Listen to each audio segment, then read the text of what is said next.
Hey guys, we've gotten a lot of questions from new white belts about general tips to maximize development. And I actually wrote a book about this, and I feel kind of silly plugging my own book, but I think it's pertinent and it's the best I could come up with at the time because I had a really cool encounter with one of our white belts named Stefan. It was last Halloween. We should have closed the school, but we didn't because we didn't know if people were going to come, and we had one student in class. And that was my buddy Stefan, who came in, and it was probably like his first week or so. And it was just he and I on the mat. It was basically a private lesson.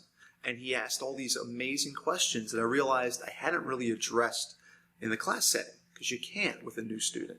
So that conversation became this book, which is just 5 rules for white belts. And they're basic tenets that are going to really help a new student. So I thought I'd run through the table of contents and talk about each one a little bit.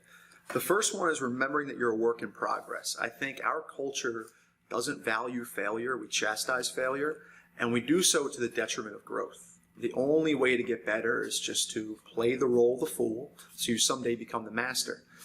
And we don't do that. You know, we're used to report cards growing up where if we got a C, a D, or an F, we failed, and then you carry that with you. But in real life, there isn't a report card. It's just this endless cycle of failing, of death and rebirth. And the idea is you want to fail as many times as possible. And that's something that is the foundation of good jiu-jitsu, especially in the beginning. You're just going to fail constantly. You're going to get smashed. You're going to get submitted 10 times in a 5-minute round of randori, and that's okay. But you're going to fail a little bit less each time. And when you fail, it's going to be purposeful. You're going to understand the lesson and assimilate it. And the idea is that you always want to walk that fine line between order and chaos. And that means you're going to fail a lot. But the idea is to allow that to revivify your education and your understanding of the art and move forward. I think many of us come to jiu-jitsu, and jiu-jitsu shows us how big our ego is. And it highlights it because you're constantly in this like primal state of wrestling with guys and getting whooped, and that voice in your head is telling you you're not good enough. And that's probably what brings a lot of people in. But it's not why they stay, because very quickly jiu-jitsu humbles you, and it shows you that the only way forward is to fail, and to fail purposefully. And I think that's our job, to remember that we're a work in progress, to define ourselves as the being that constantly transforms, to have a growth mindset rather than a fixed mindset. That'll take you a long way. And the second one is narrowing your immediate focus.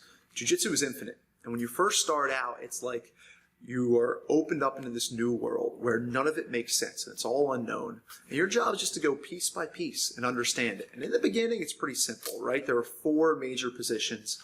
There's back, mount, side control, and guard. And it's your job just to learn how to ascend those positions. I like to think of each technique as a rung in the ladder that takes you up the ladder to the next position. And our goal is just to ascend the ladder or descend the ladder, depending on what we're working on. And it's pretty straightforward, right? If your back is taken, that's the worst spot you could be in, all the way through having someone's back is the best position you can be in. And it's our job just to learn how to navigate that positional hierarchy. So in the beginning, learn 1 or 2 techniques in each position. Learn how to sweep from the guard. Learn how to pass the guard. Learn how to recover guard in side control. Learn how to keep someone pinned in side control. Learn how to keep the mount, learn how to escape the mount, learn how to keep the back, learn how to escape the back. And if you do that and you understand the pathway through jiu-jitsu, the rest will kind of take care of itself. But in the beginning, just focus on each position, how to navigate from one to the other, and that is a good foundation to work from. Because, you know, the wider the base of a pyramid, the higher the potential peak. So in the beginning, your job is just to acquire information and widen that base. And the third rule is learn how to learn. At least for me, I realized I never really knew how to learn until I began jiu-jitsu. I mean, I got good grades in high school, I got good grades in college, but I started jiu-jitsu the week after I graduated college. And I realized that I really didn't know how to learn. I never purposely pursued skill acquisition. I always tried really hard, but it was inefficient trying. And jiu-jitsu taught me the power of efficiency and the effectiveness of being efficient, of only going for the right technique at the right time because the situation presents itself as such. And it's funny, I mean, there's so many tools for learning that we picked up through our scholastic education, but now they make sense. Like now I take more notes than I ever did in college or high school because now it's actually something I really value and want to learn. And I would always bring a notebook onto the mat. And whatever I learned in class, I would write down everything from the instructor who taught it, the name of the technique, my uke, the 3 or 4 steps that make it happen, and I would do that for every technique. And then I would always journal what happened in the roll, the good things I did, the bad things I did, and especially the mistakes I would make. I would highlight those. And then before my next training session, I would come in and I would review the notebook, and it would pre-frame my day. I would look at the mistakes I made last time, and I would draw a line in the sand and say, I'm not going to make those mistakes again. And you do that long enough, you start to run out of mistakes, or better said, you make more sophisticated mistakes. But the purposeful pursuit of learning from the mistakes you make and assimilating that knowledge and standing on its foundation so you can see more and make bigger and better mistakes, that's the move. That's our goal. And I think the best part about learning in jiu-jitsu is that you're forced to learn from others, whether it's your instructor, whether it's the senior students. You learn that you are on an island of ignorance by yourself, and it's your job to seek out help and counsel from your mentors and learn from everyone around you, because they all have something to teach that you don't know. And in the beginning, everyone in the academy knows more than you do. And if you're fortunate and you're in a good culture, everyone wants to help you. They all want to help you learn. So in learning how to learn, we basically learn how to be diligent and focused, and we learn to be humble. And we open ourselves up to the education all around us, and we learn how to pursue it. And the fourth, which ties right in, is being grateful for your teammates. You cannot do jiu-jitsu alone. Those grappling dummies are nonsense. They don't work very well unless you have a really good education and you're drilling purposefully. In general, you can only get as good as your teammates will allow. And I tend to view everything through a lens of evolution, in a sense of your teammates are the environment which forces your adaptation, meaning the more resistance your teammates can offer, the more you have to evolve and adapt to survive that environment. And it's a reciprocal arrangement. Your teammate learns something, they teach you. So then you learn something, you teach them. Together, you're always leveling up. And that's how you do it as a group. And a special part of the Jiu-Jitsu Academy is when the whole community does it, or when there's a team within the team of, say, 5, 6 like-minded dudes who are all aiming up together. And they're constantly informing each other's education and holding each other to the high standard. And that's how you do it, because your teachers will give you the tools, right? But you get to use the tools with your teammates. And they're the ones that are going to give you the real feedback as to whether you really understand something or not. They're your constant metric for success. And I think we tend to view training in the academy as competitive sometimes over competitive. Your teammates are your greatest assets. If you have an adverse relationship to someone because they're whooping you, you don't understand the gift that they represent. They offer a limitless education to allow you to let go of what you are and the techniques and ideas that don't serve you and become something more.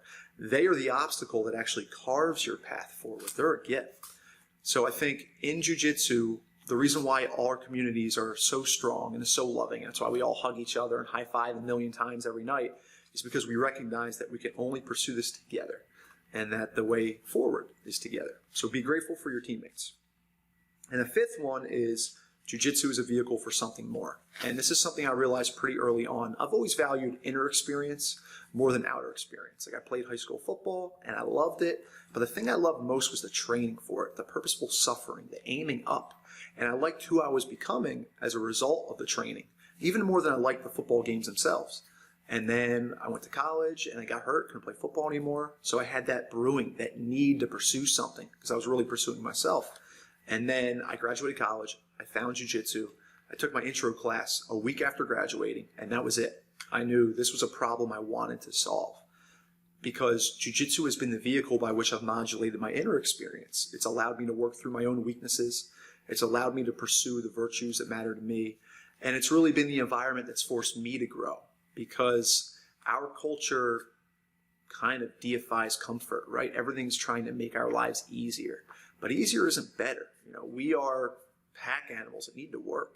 And I've found that my greatest source of happiness is usually on the other side of discipline and purposeful suffering.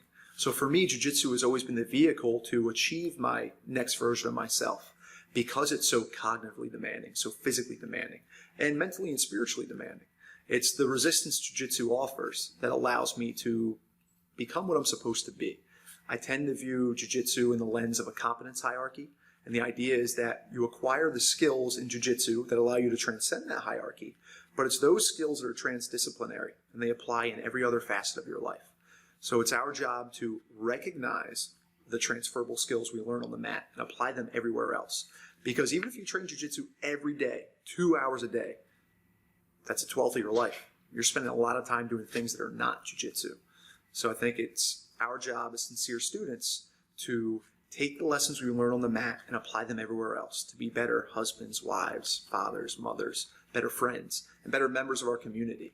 Because it's the resistance the mat offers that allows us to become someone capable of handling a heavier burden to serve the people around us.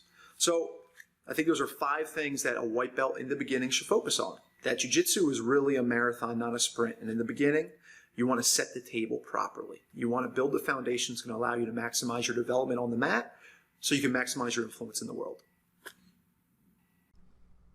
Hey guys, we hope you enjoyed this video. If you did, please subscribe to our page, like or comment, let us know how we're doing.